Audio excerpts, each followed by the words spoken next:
I'm very happy to be here. My name is Brahmachari Jamal, and I'm going to tell you a short, just little introduction about myself because it pertains to our topic. And our topic today is how to find God while fulfilling our earthly duties. It's a very good topic. I'm very excited to speak on it. So this little introduction about me is that I came to Master reading the YSS lessons in 2002. And in 2003, I moved into, well, I guess we could call it an ashram, although it was only one other person and myself. His name is Nayaswami Vijay. He now lives in India also. And so he and I were two people. We lived in this little ashram in Las Vegas. And I'm from Las Vegas, actually. And I would go and work in the worst part of the world, really, on the Strip in Las Vegas and in a casino there. And then I would come back home at night to this little ashram where I had this protective circle, and I would learn to meditate there. And I stayed there for about a year, and when I was leaving, I paid off all my bills, and I said to him, this is the last bill that I'll ever pay, because I knew I was going to become a monk. And I had it in my head that I'd live this very simple lifestyle, which I'll get into in a second. And his words, they stuck with me. He was a funny guy, but his words, they had some power behind them. And his words, I said, this is the last bill I'll ever pay. And he said, "You're dreaming, buddy. You're dreaming, buddy." And I went, the way it had a power somehow in those words, and I thought, I kind of knew he was right, that somehow I was going to be paying still a lot of bills, even though I was going to become a monk. I went to Ananda Village. I was only there for a few months, and then Swami Kriyananda asked me to come here to India. And when he asked me to come here to India, I had this vision in my mind. I'll live in some little quiet village ashram. I'll plant some carrots and tomatoes. Maybe my biggest duty will be milking a cow. And I'll meditate. I am a renunciate. And that I won't have very many duties in this world, that I'm going to find God. That was what was in my head. I landed at the Delhi airport, and I went to our ashram at B10/8 in Gurgaon. The first thing, they hand me a cell phone. They say, "Here, we'll be able to call you anytime." I'd never had a cell phone. This isn't like the cow. Where's the cow? And then they said to me, "We need someone in charge of the database. Do you know MySQL?" Here. And I only know Excel. Well, okay, I'll try. And then you all know Daya here. She said, "We have to get this ad in the newspaper by Friday. You have 3 days. Learn how to use some graphic artist program and change this ad and make it like this ad." And, okay. And then somebody else says to me that we need to learn how to typeset books. Here, I'll teach you how to do it. And suddenly I'm doing databases and this computer program, that computer program. People are calling me. And I'm going, what kind of a life of a renunciate is this? I came to find God. And I think we might all find ourselves somewhat in that we want to find God in this incarnation, that we've learned meditation and we want to go deeper in meditation. And this saying of Masters is true, that environment is stronger than willpower, so that we know that we want a quiet life, yet it seems somehow that Maya or some force imposes this restless energy on us, and let's face it, this is a Rajasic world. It just is, and you can't run away from it. And I'm going to tell you from experience, I tried. That I went out there to the desert for a long time, and I went into seclusion and I meditated every day. And let me get deep into this because it's an important point, because all of you should go into seclusion, but it's how you do it. It's the spirit that you do it with, because if it's doing it with an attitude of running away, it's never going to work. You can't run away from your duties. They're always going to find you. That before I worked in Las Vegas, in the casino, I had a job on a construction site, and I would measure rebar and make sure that it was all set before the laborers would pour the concrete. And maybe 10 years later, I don't know the exact number of years, I was at our Pune ashram. I was wearing a pair of leather boots. I had a measuring tape. I was measuring some rebar. And there was those boots and the measuring tape and the rebar. I know that, what? I thought, because I quit that job, literally just quit and told the boss, I'm out of here, and I'm going to, go find God. And that was the wrong thing to do. I shouldn't have done that, number one. The way I quit was not right. Later I called him and apologized. It wasn't right. But two, I was just running away from that duty. And it will come back to you. That we have these karmas, there is no running away.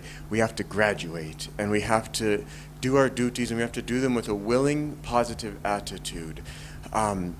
So we can't run away from those duties, is that point that was trying to be made. I got a little off track of where I was. It's okay. We know that we can't run away from our duties. And here, while we're talking about duties, we have to embrace these duties. It's the attitude that we do it with. I was going to tell you about my seclusion in the desert there. And the important point was, you do need to be able to get yourself to where you can meditate 8 hours, 10 hours a day. That if you want to find God in this incarnation, it's not enough just to serve and just to do your duties. I've met people who just try to take that route, and they just say, well, it's not my fault. God's giving me all these duties. I'm not going to meditate, that I'll just find God through action, karma yoga.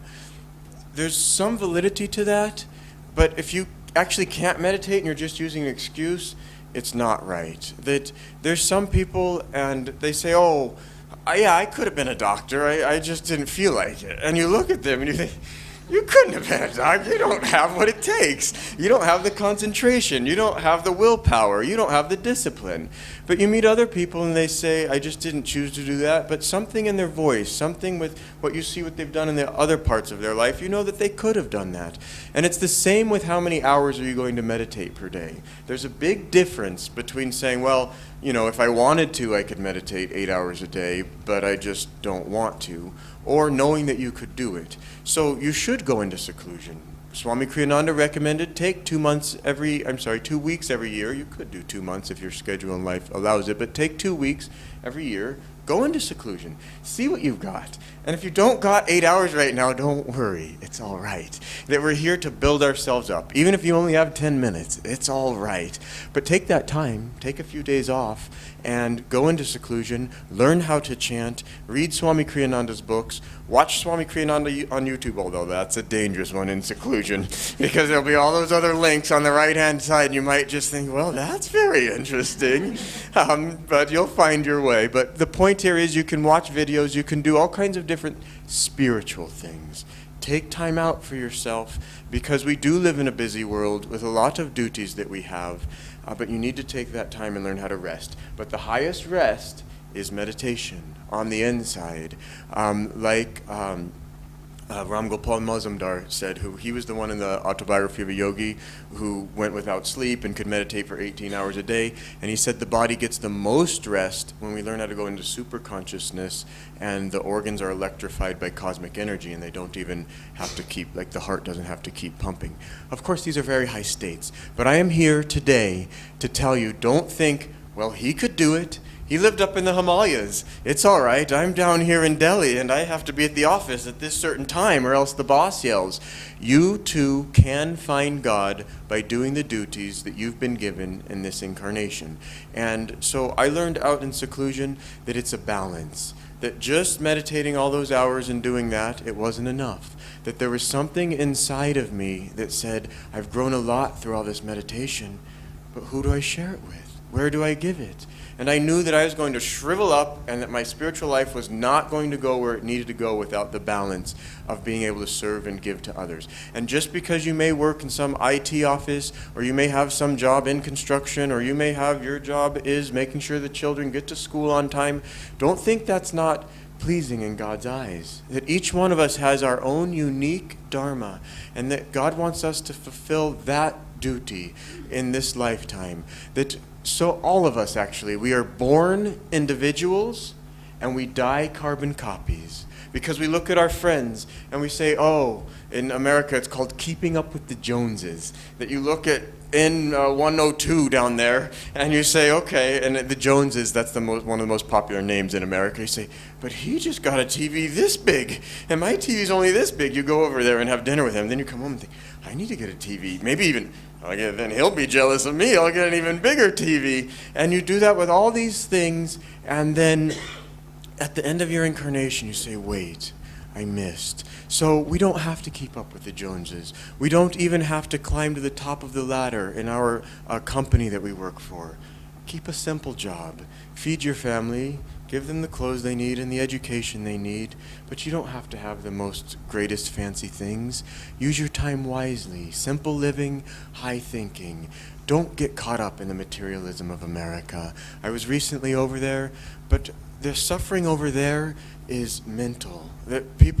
Life over there is so easy on the material plane, but people have all these things. They have many garages filled with all these things, and they're suffering. They say this didn't work. And now I see India's looking at all this and saying, well, that's nice. I can have this kind of phone, and I can have this, and I can have that. Keep it simple, that you don't need all of that. What you need is God. And so God has given you everything that you need to find him in this incarnation. It's difficult, but it's doable. God makes it just seeming like it's just impossible, but it's not impossible. Otherwise it wouldn't be fair. And that he doesn't make it like that. It's just looks like it's almost impossible, but it is possible. And why did he make it like that? So that we get stronger, so that we know that we can do it, that we could do anything. I want to go back into that seclusion that I was in.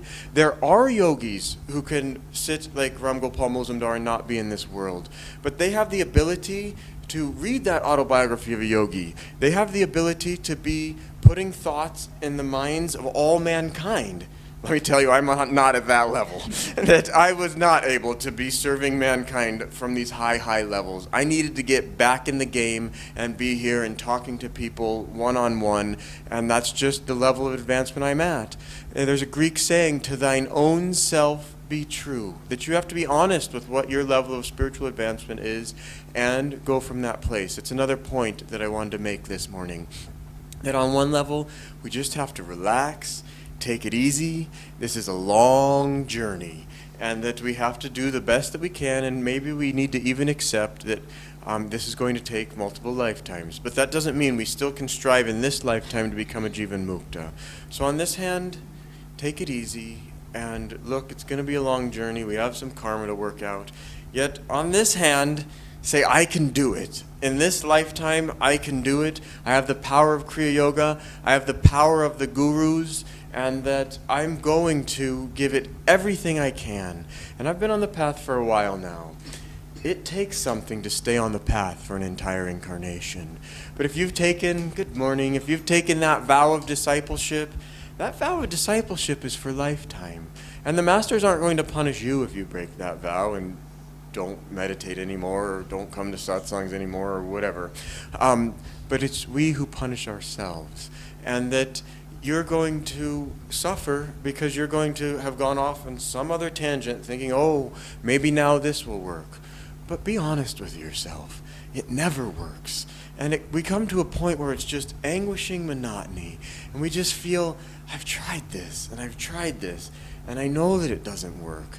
And yet, on this topic today of finding God while doing our earthly duties, that even when you have that feeling, I know it doesn't work, that we still have to do whatever duty is in front of us, that we can't just neglect it, that it's not spiritual to just neglect it. And eventually we're going to have a super amount of power flowing through us. That in the autobiography of a yogi, Master said that Sri Yukteswar could have been an earth-shattering or earth-shaking warrior if he wanted to. That he had enough energy to lead the whole world. Swami Kriyananda also had that. But he didn't want to be a world leader. That Swami Kriyananda, once some politicians came to him and said, please get involved with this. Let's end nuclear weapons in all the world or something. And Swamiji said, I'm not here to get into politics. And he refused to get into politics. And it's an interesting to think about as you look at different spiritual leaders, whether they get caught up in politics or they refuse to get into politics. Swamiji said, I'm here to change people's consciousness. That's the highest way that he could see to change this planet. And Swamiji is changing this planet by changing people's consciousness. Go visit other Ananda centers in India and see how this work is spreading everywhere like anything. Go visit the communities in America that have been there for 30, 40, 50 years. See what it feels like to live with 100 different people who are all there, right there with you, seeing, how can I help you? Oh, you need this little thing? I'm here for you. I'm here for you. Out of the goodness of their own heart, they're there. They want to serve you. So what is your duty in this lifetime? Your duty, number one, is find God. And don't get confused about that. That once I was confused about my duties, and I wrote an email to Swami Kriyananda, and he said, I place your duties as thus. Number one, find God. Number two, whatever you find with others on your path to God realization, share that with others. Number three, help build Ananda so that others can have a place that they can come to where they can do, number one, and number two. And I've never forgot this advice. It's always made sense to me, and it seems practical advice for every human being, that these can be pretty much your three highest dharmas. And then our other duties, we can do them. And if you can't come here and serve all that much, that's all right. Whatever you're serving in the world, when you're serving your family, and I'll tell a story at the, I better hurry. I'll tell a story at the end of this about how you can still be serving even your family members, but be feeling that you're serving God at the end of that. And that is the most important thing. Another point that I wanted to make here is that we all get very confused in between, is it a duty or is it just a desire? And we really need to analyze our life. And I found it a very helpful practice to separate my wants from my needs. That I'm not at a level where I can't go without eating food. So that's still a need. It's not a want. But it can easily spin out of control where I think I need this special cheese or, this whatever. I ate some barbecue flavored popcorn the other day and now I'm thinking, where's this special store? Can I order it on Amazon? And suddenly my desires are spinning. We can keep our food simple, but that is just a food example. It goes into all aspects of life. And it's a nice thing every once in a while to just withdraw, analyze your life. Say, have I got caught up in desires?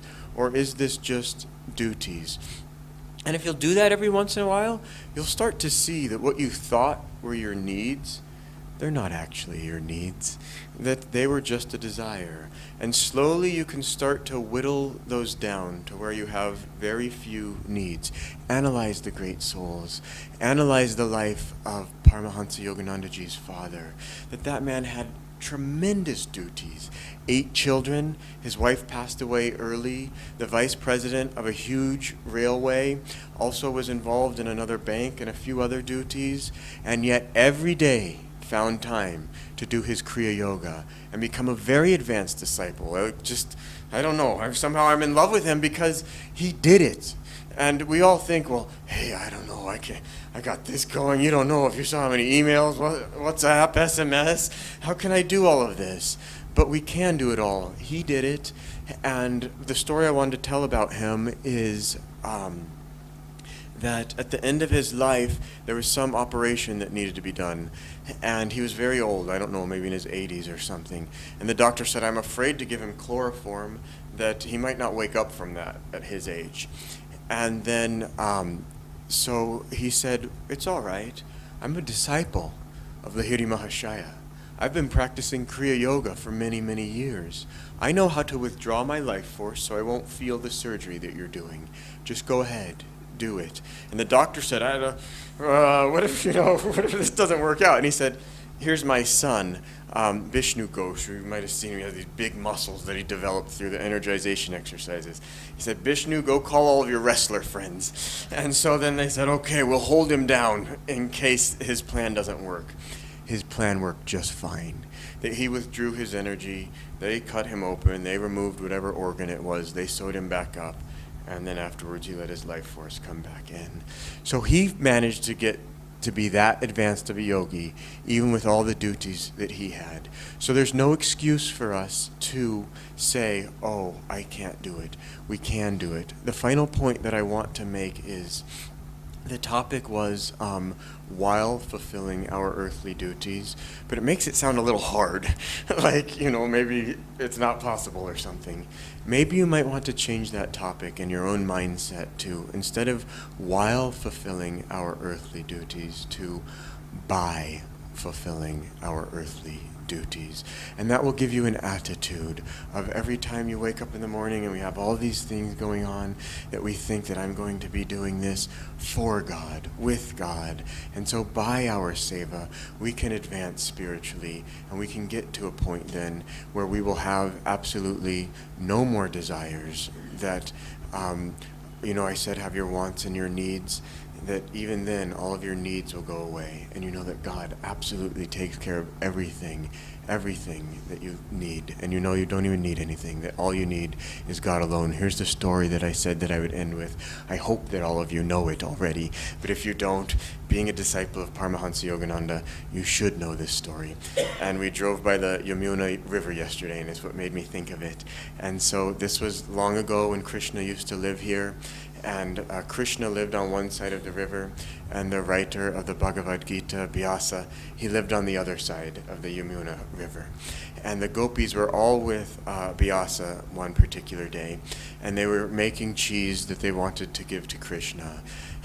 But it was monsoon, just like this, and it was raining very heavily that particular monsoon, and the river was very, very flooded, and for some reason, how flooded it was, maybe the boats all washed away, or for whatever reason, the gopis couldn't cross the river to bring the cheese to Krishna. And so they knew that Vyasa was also a great saint, so the gopis said to Vyasa, "Oh Vyasa, that we need to get this cheese to Krishna. The river's in flood. Can you please help us get this cheese?" And so Vyasa said, Krishna, you're always talking about Krishna. What about me? I like cheese too. Can't you give me some of this cheese? And the gopis were aghast. They just said, "What? Who are you supposed to be spiritual? What are you talking like that?" He said, "Please, give me some of that cheese." Okay. And so they gave him a little cheese. "I'm hungry. You're always giving him the cheese. Give me some more cheese." Okay. I want more. Give me more cheese. Give me more.